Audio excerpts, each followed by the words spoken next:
नमस्कार दोस्तों, स्वागत है आप सभी का साइंस जर्नी में। दोस्तों, Saturday every Saturday science journey पे हम आपके लिए लेकर आते हैं जातक कथा।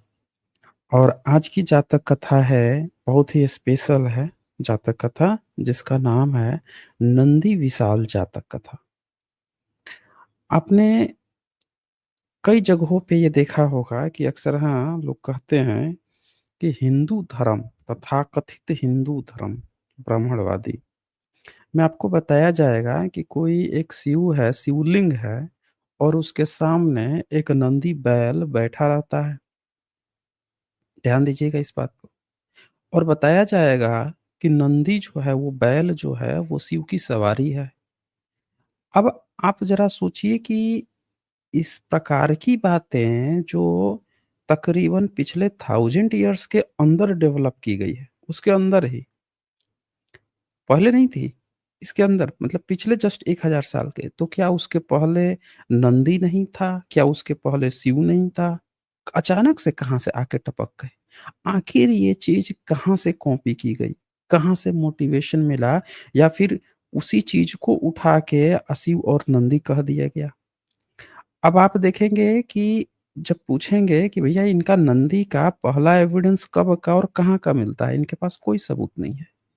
कोई इनके पास ऐसी किताब नहीं है जिसमें ये बता सके कि नंदी नाम का कोई पुराना चीज़ इन पे पहले से था, नंदी नाम का बैल विशेष करके।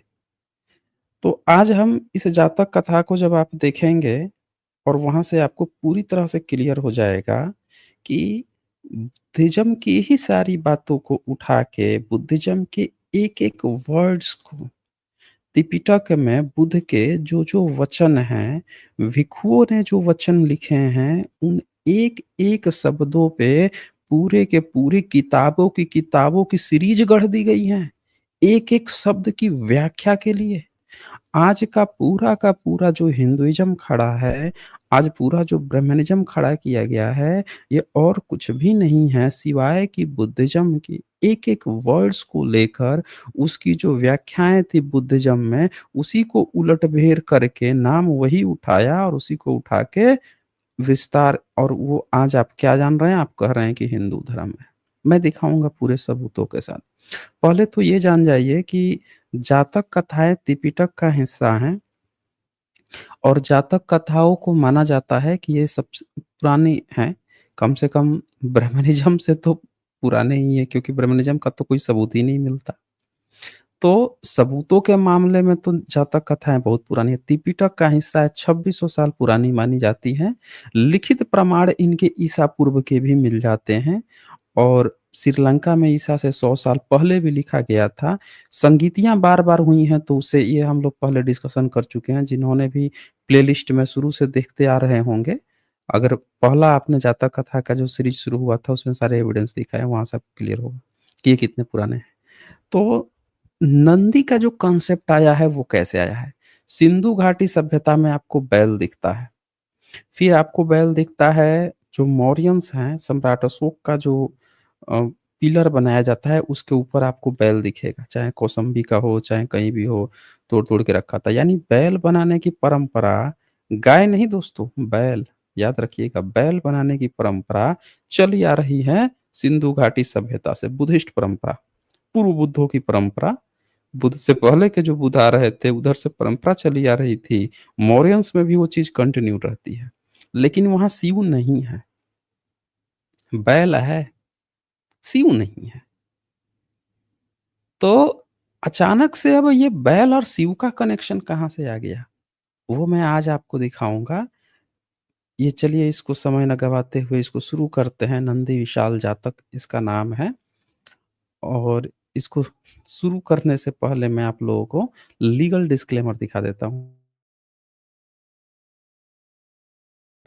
ये लीगल डिस्क्लेमर है, जैसा कि आप जानते हैं, यहाँ पे जो भी बातें होती हैं, जो भी प्रेज़ेंटेशन होती हैं, जो भी डिबेट्स होती हैं, इसका उद्देश्य साइंटिफिक टेम्परामेंट को एनकरेज करना है।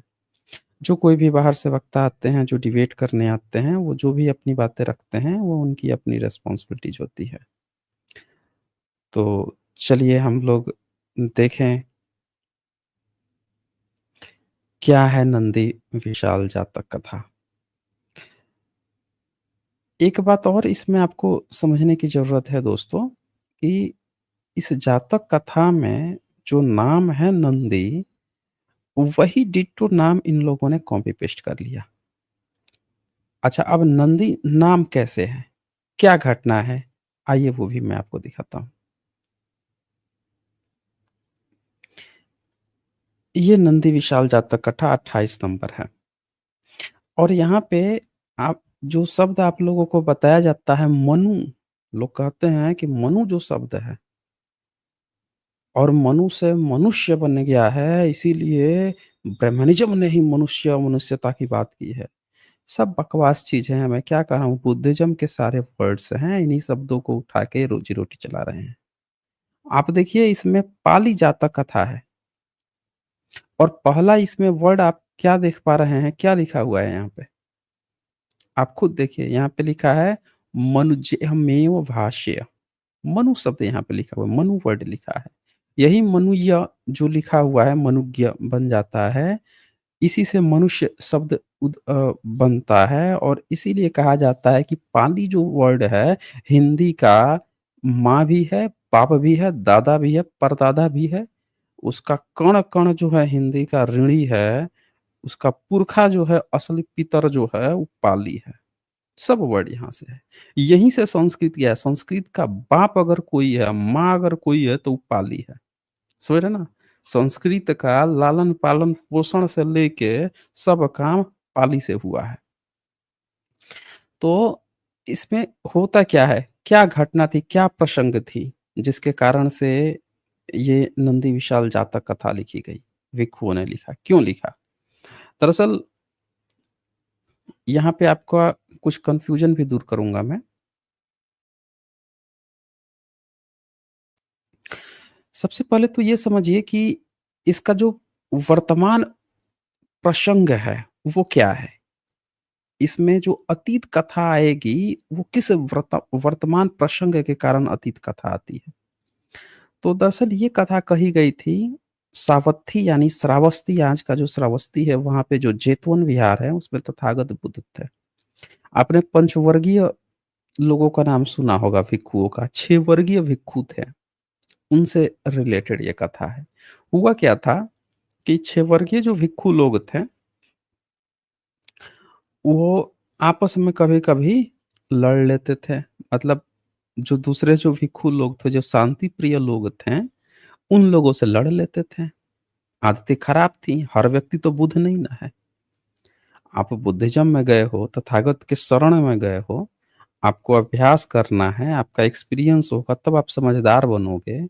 ऐसा थोड़े है कि आप घुसे या घुसते ही आप जो है सब आपके अंदर सारी चीज़ें आ गई। आपके अंदर और भी जो दुर्गुण अपने घर से, परिवेश से, खानदान से, माँ-बाप से, रिश्तेदार से, समाज से लेके आए हो, उसको जानने में समय लगेगा। तो ये जो 6 वर्गीय भिक्षु थे, कलह करते थे।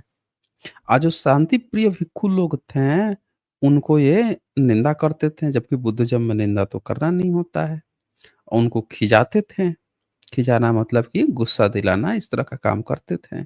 10 आक्रोश वस्तुओं से गाली देते, मतलब गाली देने का मतलब तात्पर्य क्या है कि 10 आक्रोश वस्तुओं, ऐसी 10 चीज़ है जिसका नाम लेके नीचा दिखाने का प्रयास करते थे। जैसे आज की डेट में अगर ब्राह्मणवादी जो है, उसको अगर किसी दूसरे को नीचा दिखाना हो, तो वो क्या कहेगा कि तू जाति से नीचे है, तेरे पुरखे जो हैं कुछ किए नहीं हैं। मतलब झूठी-झूठी बातें जो उसने गढ़ रखी है, वो सारी बातें कहेगा। तो इसमें भी उस पॉइंट्स को दर्ज किया गया कि उस समय के आके तो भिक्षु बन गए हैं। लेकिन अभी भी कुछ और लोग भिक्षु जो बने हुए हैं, उनको चिढ़ा रहा है और चिढ़ाने के लिए 10 तरह की शब्दावलियाँ इस्तेमाल करते थे, जिससे कि इनको चिढ़न हो, इनको नीचा दिखाया जा सके। तो वो 10 तरह के 10 आक्रोश वस्तुओं का नाम मैं बता देता हूँ। एक है जाति। अब जाति मतलब जन्म होता है। आज की जो जाति है, कास्ट, उसका वो मतलब नहीं है। जाति यानी आपका जन्म, जन्म की बात चल रही है, जन्म लिए हो। किस घर खानदान में जन्म लिए हो, वो चीज़। दूसरा नाम, आपका नाम क्या है? नाम को बिगाड़ देना। जैसे कोई कहता है ना आपका नाम क्या है? किसी ने कहा मेरा नाम तो फ्रैंक है। अबे ये क्या नाम है? फ़रैंक, फ्रैंक? फ्रैंक? ये क्या नाम है? तो नामों को बिगाड़ना। फिर उसके बाद से गोत्र। गोत्र मतलब लोग अब उस समय मानते थे कि मैं इनके खानदान से आता हूँ, ये हमारे पुरखे हैं। मैंने बताया था पिछले बार थोड़ा एक्सप्लेन भी किया था कि गोत्र शब्द कैसे आया है। अलग-अलग कबीले जो हैं अपना एक पुरखा मानते थे, जो उनका वीर महापुरुष था और चूँकि उस समय कम ही उम्र होती थी, कम उम्र में ही लोग मर जाते थे। एवरेज लाइफ़ बहुत ज़्यादा तो थी नहीं। तो बाप का नाम, दादा का नाम जब तक फैलता था, तब तक पोता जवान हो जाता था। अब पोता जाता था लड़ाई करने तो पूछते थे कि उसको जानते ही नहीं थे, उसका नाम-वाम, "तुम कौन हो बे?" तो पूछते थे कि "अपने बाप का नाम बताओ, दादा का नाम बताओ।" हो सकता है वो लोग कहीं बहादुर-वहादुर रहे होंगे तो उनसे मुलाकात उनका नाम तब तक दूर तक पहुँचा होगा तो उससे हम आइडिया लगा लेंगे तुम कौन से कबीले से आए हो। तो इस तरह से गोत्र शब्द बन गया था। कोई बोलता था कि हम ये वाले गोत्र से आए हैं, यानी कि इन कबीलों से आए हैं, उस कबीले से आए हैं, उस कबीले का पूरा गोत्र वही रहता था। तो उससे चिढ़ाते थे। उसके बाद से कुल, कुल हो गया। फिर इसके बाद से कर्म, कौन-सा कर्म करते थे, कौन-सा कर्म करते आए हो? हम मान लेते हैं कोई व्यक्ति जो है, उसका काम होता था कि वो जो ग्रोसरीज़ के सामान है वो बनाता हो या कोई खेती करता हो या कोई लड़ाई करता हो, तो उसको क्या कहेंगे? क्या तू मक्खी मारने का काम करता था क्या? मतलब चिढ़ाने के जो तरीके हैं, उनको मैं बता रहा हूँ। उसके बाद से शिल्प यानी पेशा, पेशा को लेकर चिढ़ाना, भी कौन-सा पेशा था? रोग, किसी को कोई बीमारी है, किसी को किसी तरह की कुछ बीमारी है, उसको लेकर चिढ़ाना।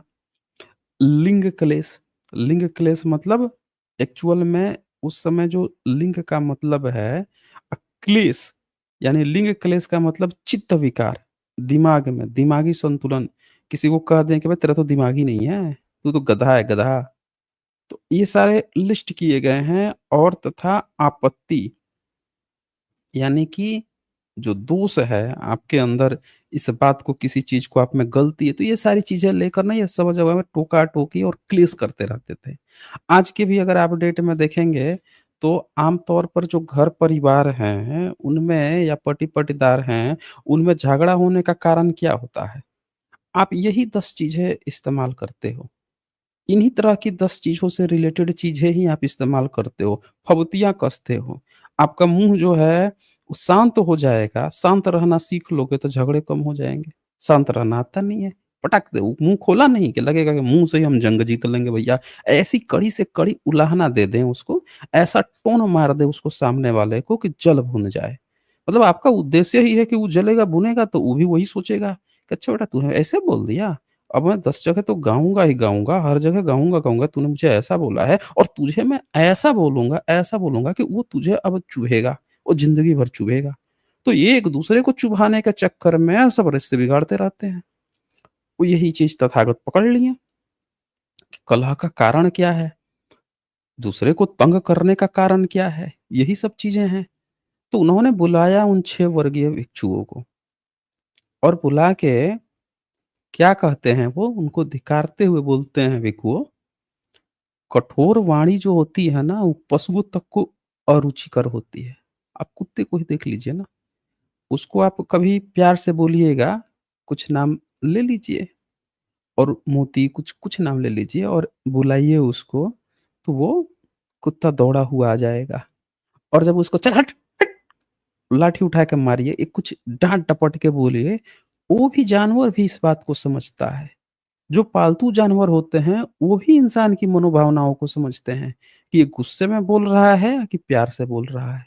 तो तथागत बोलते हैं कि देखो कठोर वाणी जो होती है ना, वो अरुचिकर होती है और फिर उनको समझाने के लिए वो एक अतीत की कथा बताते हैं, समझाते हैं ताकि इन सब की जो है बुद्धि थोड़ी-सी खुले और उस अतीत कथा में वो क्या सुनाते हैं, वो बोलते हैं कि ऐसा ही एक घटना पहले भी हुआ था, जब एक पशु जो है, उसका मालिक जो था या उसको जो साथ में था वो कठोर वचन बोल दिया जिसके कारण से उसने उसको हजार हारवा दिया था। यानी कि उसको किसी चीज़ में खड़ा हुआ था वो कि हाँ, ये इसके साथ हम लड़ेंगे और वहाँ पे वो हार गया था। तो वो उसको एक कहानी सुनाते हैं, अतीत कथा सुनाते हैं कि देखो घटिया बात बोलने का असल में क्या मतलब क्या होता है। तो बोलते हैं कि अतीत कथा वो बताते हैं जो आज का पाकिस्तान का प्रांत है, गंधार जहाँ पे तख़िला यानी कि तक्षशिला जो जगह थी, वहाँ की बात बताते हैं। और बोलते हैं कि उस समय बोधिसत्व जो हैं वो बैल के रूप में पैदा हुए। यानी कि ये घटना जो है इसमें एक बैल की बात बताई जाएगी। समझ रहे हैं? बैल की, कि बैल जो है वो क्या कह रहा है और एक बैल जो है कितना चतुर चालाक है। अब इस अतीत कथा को बड़ा ध्यान से सुनिएगा। तो क्या हुआ कि उस समय भी जो दान जो होता था ना, वो गाय का नहीं बैल का दिया जाता था। आजकल का जो ये सब चुनमंगा है, ये गाय बना लिया है। गाय लाएँगे, दूध दुहेंगे, दूध पिएँगे, दूध बेचेंगे तो कमाएँगे। कमाई का धंधा बना लिया।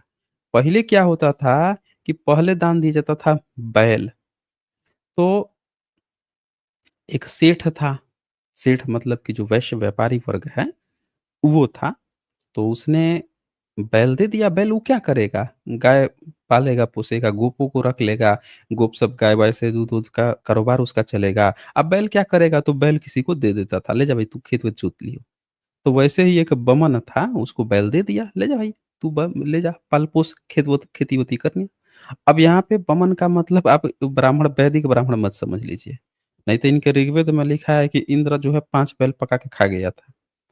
तो ये पका के खा जाएगा।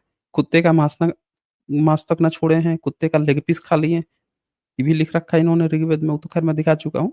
तो यहाँ पे क्या होता है कि एक जो बमन है उसको दान देता है, जो व्यापारी है और ये जो बैल है ये बोधिसत्व है। बोधिसत्व कहने का मतलब बुद्धिज़्म की कहानी चल रही है, बुद्धिज़्म का बमन है। ये कोई वैदिक-फैदिक नहीं है, कन्फ्यूज़ मत होइएगा ब्राह्मण शब्द देख के।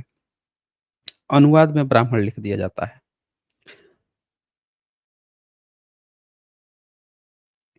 अब वो बमन जो है वो क्या करता है कि उस बैल को लेके आता है और अपने घर में आप सुने हैं वैदिक वैदिक ब्राह्मणों को कि बैल दान लेता हो? नहीं, वो वैदिक नहीं है। ये बुद्धिज़्म का बमन है। ले आता है, यज्ञ भात खाता है, यज्ञ भात बुद्धिस्ट लोग ही खाते थे। जौ जो होता है और भात तो भात हुए चावल का है। तो वो खाता था, उसको भी खिलाता था, पाल-पोस के उसको बड़ा किया। तो जब बड़ा हुआ, बछड़ा था तो जब थोड़ा-सा बड़ा हुआ बैल, तो उसने क्या सोचा कि यार ये जो बमन है, बड़ा हमको अच्छा से कठिनाई से पालता-पोसता है। अब समय आ गया है कि इसको हम ना कुछ लाभ दें। तो अब देखिए यहाँ से इन लोगों ने चोरी किया। इनकी चोरी की भी घटना कहाँ है, जब चिल्लाता है कि देखो हमारे पिताजी गरीब थे, हम बड़ा गरीब लोग थे, चून माँगते थे। समझ रहे हैं ना? चून माँग के खाते थे, ये बड़ा गरीब थे। ये भी चीज़ का कांसेप्ट बुद्धिज़्म से चुराया है। समझ रहे हैं? तो यहाँ पे क्या होता है, अब ये जो बैल है, ये जो कृष्ण जो है सुदामा का भला करता है, ये सब प्लॉटेड कहानियाँ हैं, चरित्र बदल-बदल के, हैं? प्लांट कर दी गई है। तो यहाँ पे ये जो बैल है, ये बोधिसत्व है, बुद्धिज़्म की कहानी है एक्चुअल में। अब क्या करता है बैल, इसे कहता है बमड़ से कि देखो पूरे जम्बू द्वीप जो है, इसमें मेरे जोड़ी का तो कोई बैल है नहीं। जो मेरे साथ तुम जुए में जोड़ दोगे, खेत-वेत जोतोगे, ऐसा तो कुछ है नहीं। तो एक काम करो, तुम्हारी जो प्रॉब्लम है उसको हम दूर करने की सोचते हैं। वो कहता है अपने समझाता है उसको कि तुम जाओ सेठ के पास, ठीक है? और उसको जाकर कहो उम, जिसने बैल दिया था सब लोगों को बाँटा था, उससे जाके कहो कि तुम्हारी जितनी भी गाड़ी है ना, जिन गाड़ियों को, उन 100 गाड़ियों को अकेले तो मेरा बैल ही अकेले खींच लेगा, बहुत बल है उसमें। और उससे ना 1000 जो वो है मतलब जो भी उस समय की मुद्रा थी, उसका तुम वो लगा लो, बेट लगा लो। तो बमन कहता है कि अच्छा यूँ बात है, चलो जाता हूँ, देखता हूँ आज तुम्हारी ताकत। और वो जाता है सेठ के पास, जाता है उससे कहता है कि भई ये बताइए कि आपके यहाँ सबसे ज़्यादा तगड़ा किसका बैल है? तो सेठ बोलता है कि भई देखो उसको भी हम बैल दिए थे, देखो उसका बैल बड़ा तगड़ा है, उसका बैल दिए थे, उसका भी बड़ा तगड़ा है, उसको देते यानी ये क्या करते थे बैलों को ऐसे दे देते थे, ले जाओ तुम लोग खेती-वेती करना, तगड़ा-वगड़ा निकलता था तो उसको ले लेते थे, अपना गाड़ियाँ भी खिंचवाते थे क्योंकि व्यापार करने के लिए बैलगाड़ी चलती थी। घोड़ा भारत में बहुत कम पाए जाते थे, बहुत कम होता था भारत में।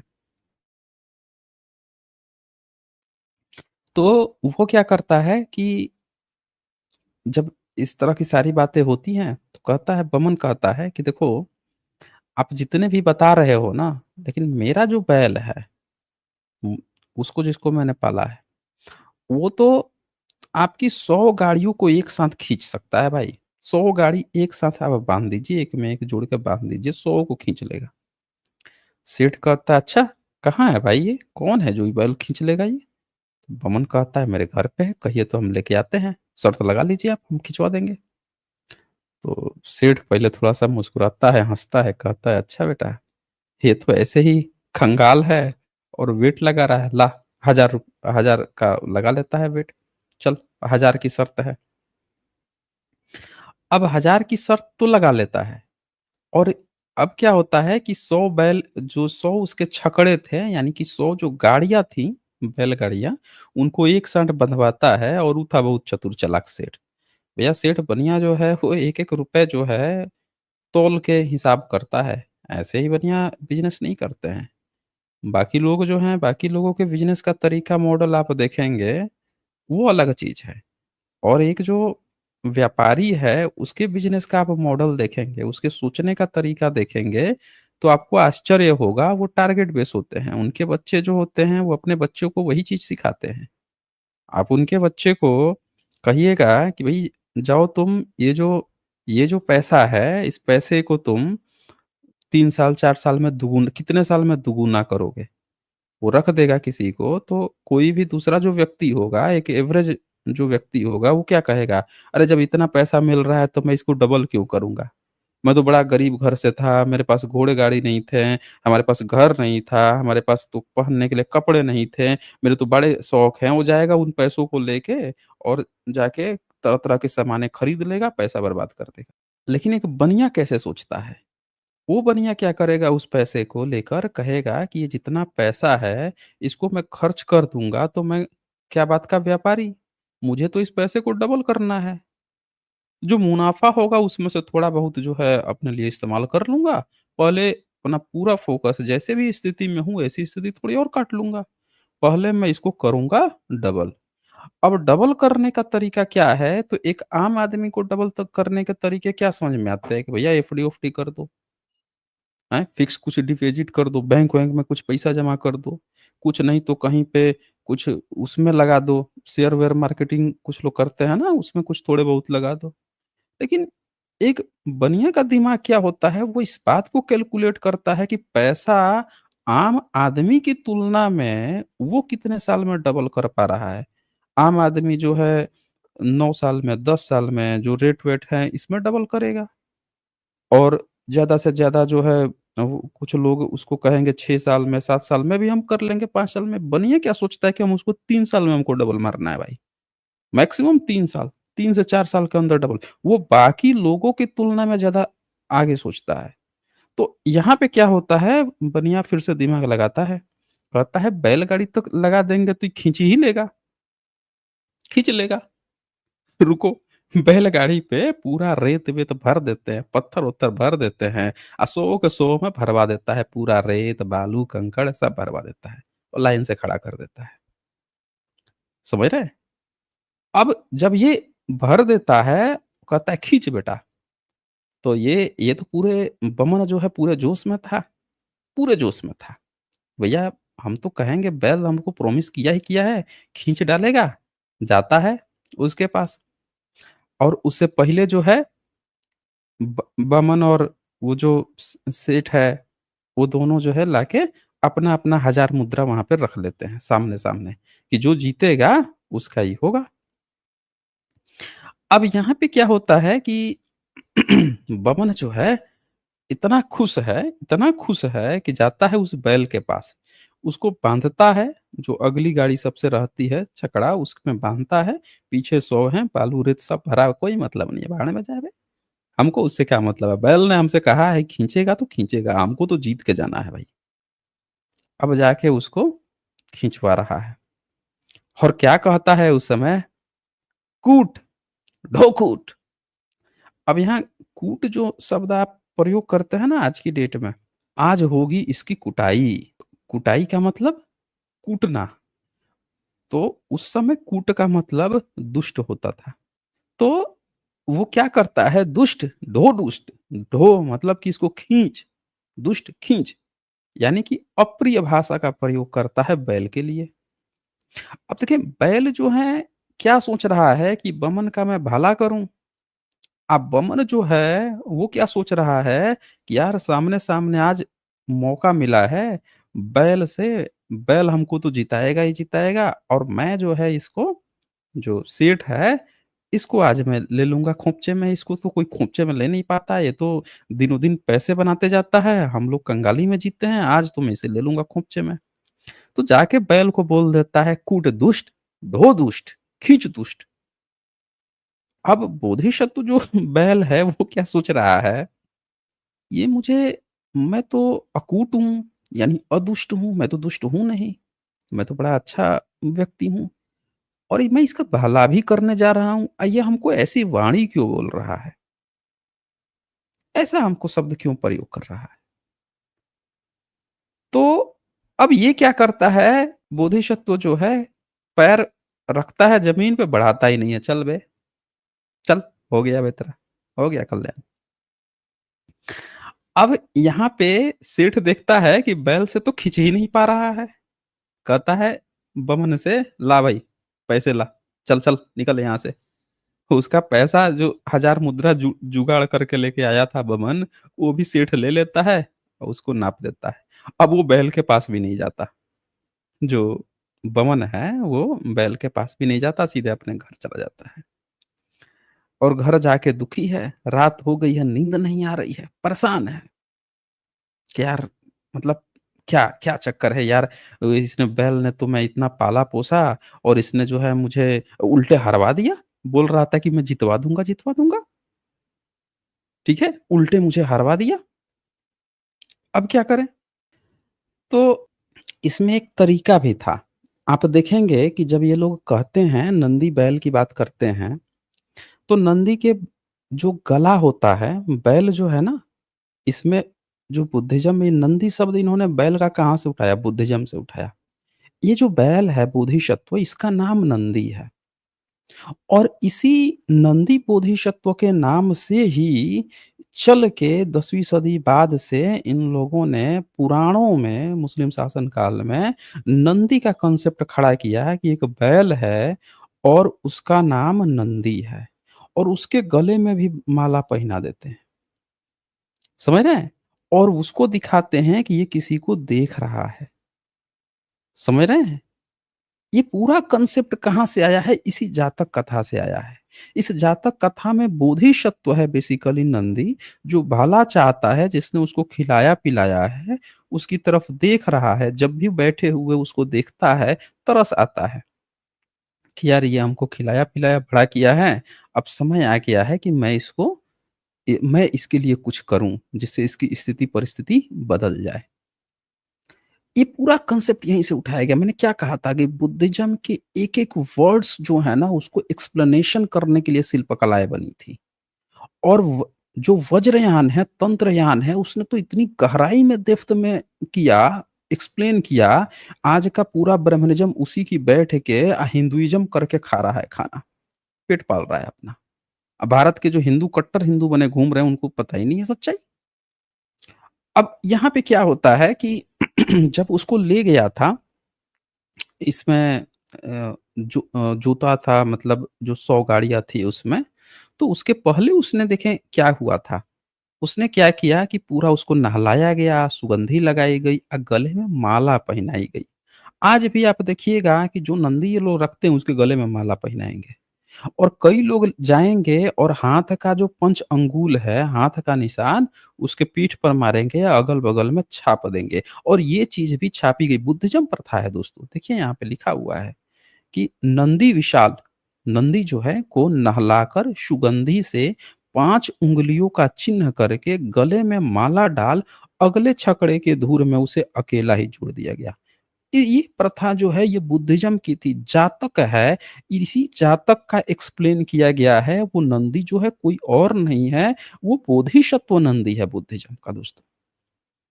और वो किसी शिव को नहीं देखता, किसी लिंग को नहीं देखता, बल्कि वो बोधिसत्व है, तो वो देख रहा है बुद्धिज़्म की अपनी विरासत देख रहा है।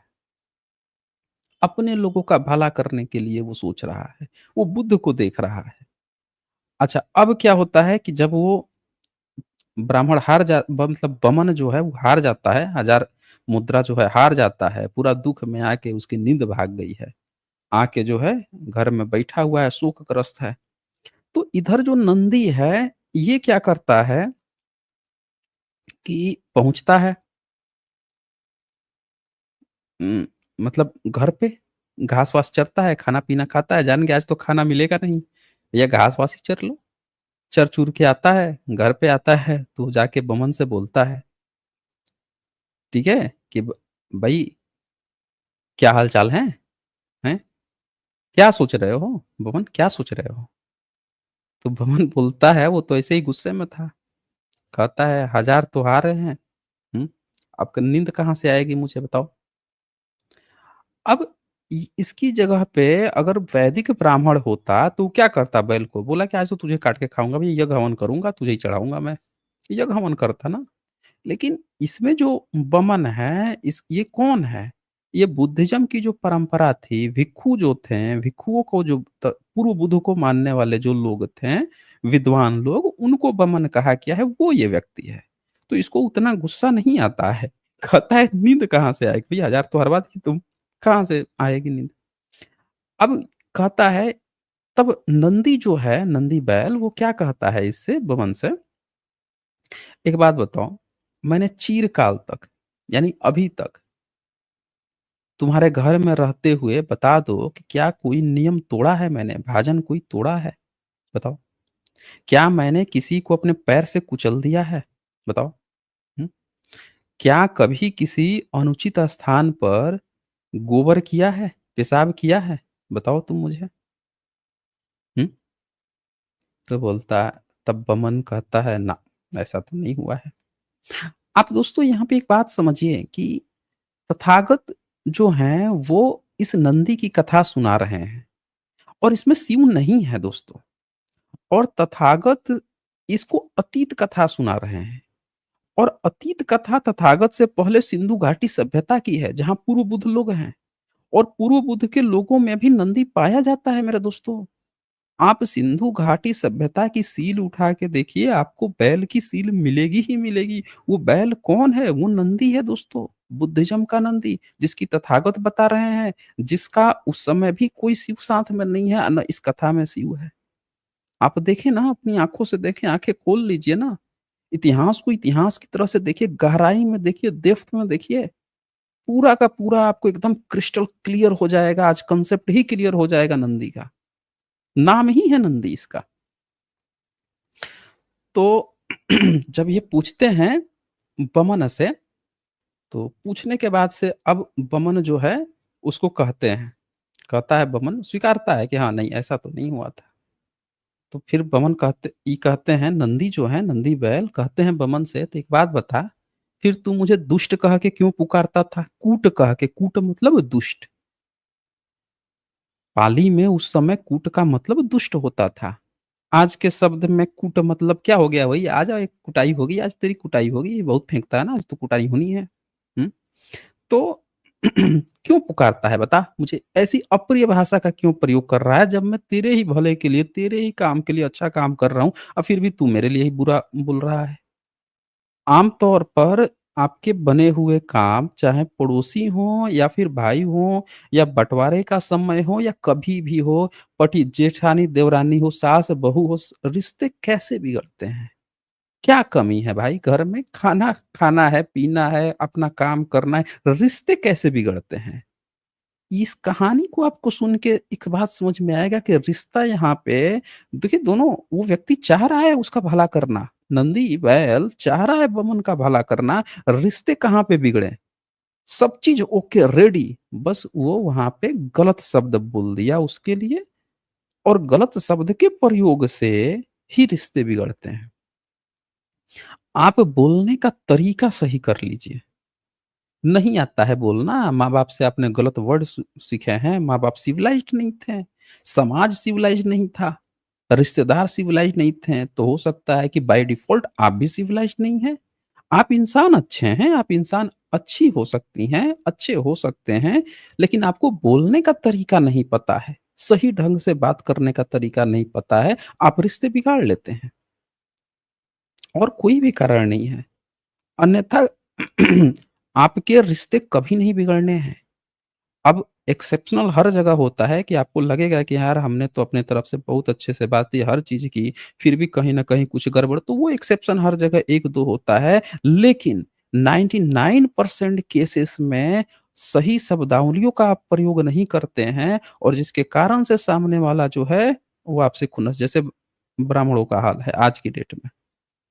आप ध्यान से देखेंगे तो जहाँ भी कहीं भी वर्किंग क्लास है वहाँ पे जाके तुरंत बैठ जाएगा, मुँह में पान चबाते, गुटखा खाते, तिरंगा फाड़ के मुँह में डालेगा, प्याऊँ-प्याऊँ श्री राजश्री डालेगा और क्या उम, मिथिला दी दुबे जी पांडे जी और देख रहा है वहाँ पे कि अलग-अलग जाति वर्ग के लोग काम कर रहे हैं, फिर भी अपना दुबे, पांडे, चतुर्वेदी ये काम करते रहेगा। समझ रहे हैं? दूसरे किसी को भी नाम लेके बात करेगा और अपने पे चाहेगा कि उसको लोग जी लगा के बात करें। दुबे जी, चतुर्वेदी जी, उसको जी लगा के रिस्पेक्ट देके बात करें। तो क्यों नहीं उसके खिलाफ लोगों का बगावत होगा, क्यों नहीं सुर बिगड़ेंगे? क्यों आज ब्राह्मणिज़्म के लोग खिलाफ है? क्यों उसको दर्द उठता है कि आप लोग ब्राह्मणिज़्म के खिलाफ है, ब्राह्मण के खिलाफ है? अबे तुमने करतूतें ही ऐसी कर रखी हैं। तुम्हारी बोलियाँ तुमने समाज में ऐसी चीज़ें पैदा कर रखी हैं कि लोगों में इस चीज़ का गुस्सा है। तो ये चीज़ें आप देखें 26 ईयर मतलब पहले 2600 साल 2600 इयर्स पहले इनको कितने बेहतरीन कथा के माध्यम से दिखाया गया है और एक बैल से जानवर तक से दिखाया गया है कि जानवर इंसान तो इंसान जानवर तक में भी इस बात की अनुभूति होती है कि कौन सही बोल रहा है और कौन गलत बोल रहा है। अब यहाँ पे वो बोलता है कि चल अब एक काम करो, अगर तुम्हें इस बात का गलती का एहसास हो गया है, तो जाओ और जाकर अब 1000 नहीं सीधे 2000 की शर्त लगा देना। सीधे 2000 की शर्त लगाओ और इस बार फिर से मुझे कूट मत कह देना। बोधिसत्व जो हैं, बैल, नंदी बैल वो क्या कहते हैं, फिर से मुझे कूट मत, दुष्ट मत कह देना भई। अब वो जाता है बमन, समझ जाता है कि कहाँ पे गड़बड़ी कहाँ पे हुई थी। जाता है सेठ से कहता है कि भई आप दोबारा कीजिए। सेठ कहता है, "अच्छा अभी तुम 1000 हार के गए हो, अभी तुम्हारा मन भरा नहीं? लगता है आज बेटा तुम आज ना पूरे के पूरे तुम लुट जाने हो। आज पूरा तुम लुट के ही जाओगे। ला 2000 लगा यहाँ रख, सामने रख। ले आ बैल को लेके आ अपने, ले आ, नंदी को लेके आ, लगा इसमें देखते हैं कि अब कौन जीतता है।" अब लाता है, वो नंदी को जोतता है, उसको फिर से सबसे अगले आरी में पीछे पीछे सब चीज़ वैसे ही भरी हुई हैं। पूरा का पूरा पत्थर भरा हुआ है, उसमें भीतर सारे सामान भरे हुए हैं, बहुत भारी वज़नी है। लेकिन वो तो बोधिसत्व है ना, बोधिसत्व के लिए तो ये पॉसिबल है, कहानी है ना ये अतीत की कहानी है, अतीत कहानियों में सब चीज़ पॉसिबल होता है। इसमें जीव-जंतु भी बोल सकते हैं, रियलिटी नहीं है, मोरालिटी है इसमें, समझ रहे हैं ना? अतीत कथाएँ जो जातक कथाओं की हैं, उसमें ये मत सोचिएगा कि फिज़िकल इस तरह की घटना हुई होगी। एक्चुअल में इसमें मोरालिटी दिखाई गई है, तरह-तरह के कथाओं को जोड़ के। अब बोधिसत्व वहाँ पे जाते हैं, खींच डालते हैं उसको बैठ के। सेठ हारता है, बमन को वो पैसे सीधे डबल मिल जाते हैं। तो वो 1000 जो हारा था वो तो मिलता ही मिलता है, 1000 और प्लस बोनस मिल जाता है। तो अब वो खुशी-खुशी चला आता है। तो ये जब कथा सुनाते हैं तथागत के मुँह से जब ये कथा सुनाई जाती है, तो आगे वो यही बोलते हैं कि देखो अप्रिय बोलने से भिक्षुओं देखिए बुद्ध ने भिक्षुओं कठोर वचन किसी को अच्छा नहीं लगता। कह 6 वर्गीय भिक्षुओं को धिक्कारते हुए शिक्षा पद नियम बना अभिसंबुद्ध हुए रहने के समय ये गाथा कही। अब यहाँ पे आप ध्यान से देखिएगा तो क्या शब्द है? मनुज्य मेघ मेव। अब ये जो मनुज है इसमें का जो शुरू का वर्ड है मनुज इसी को कहते हैं मनोज्ञ यानी अच्छी वाणी। मनुज्ञ मनुष्य जैसी वाणी, इससे मनुष्य बना है। तो ये शब्द भी बुद्धिज़्म का है। इन लोगों ने उठा के मनु स्मृति कर दिया भैया, लो भैया मनु की स्मृति लिख रहे हैं, नामे उसका रख दिया मनु। वर्ड तक सारे शब्द ही पाली के हैं मेरे दोस्तों।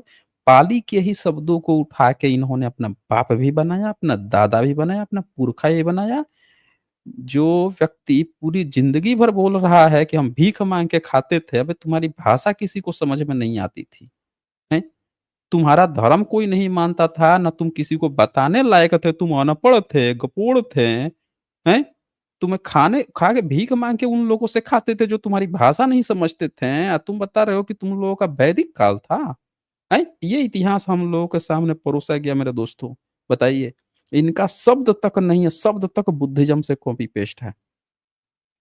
तो यही इसका मतलब होता है जो बोले मनोज्ञ ही बोले, अच्छी वाणी बोलिए, अमनोज्ञ कभी ना बोलें, ठीक है ना?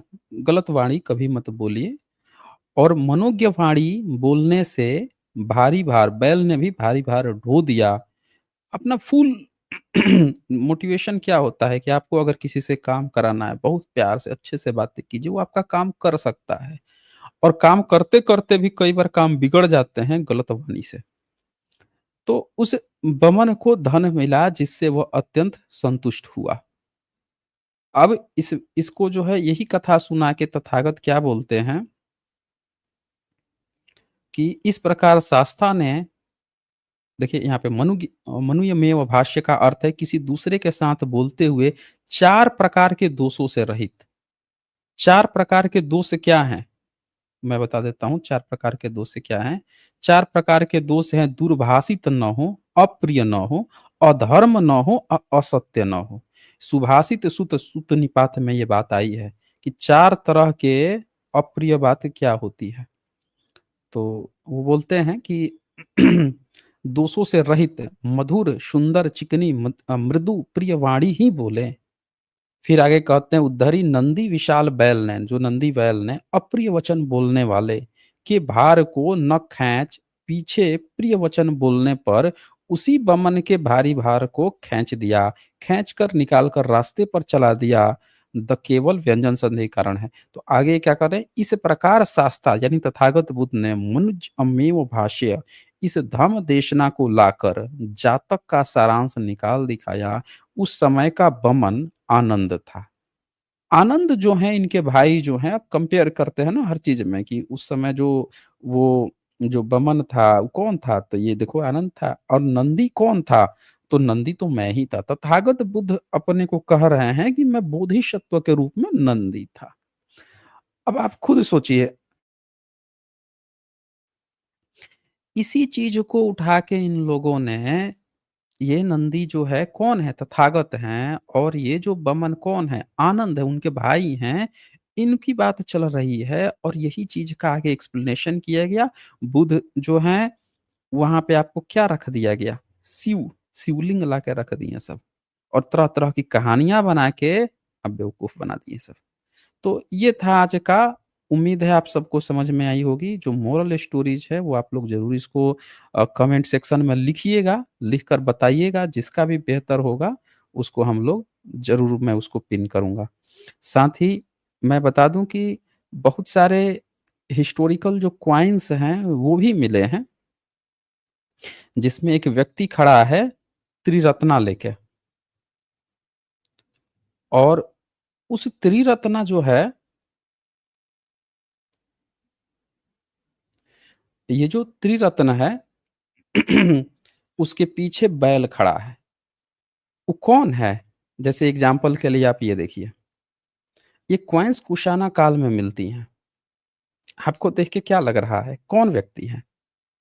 ये जिनके पास जिनका अपना कोई इतिहास नहीं है, वो बेवकूफ़ लोग जो हैं, इसमें अपना बाप खोज रहे हैं। हकीकत ये है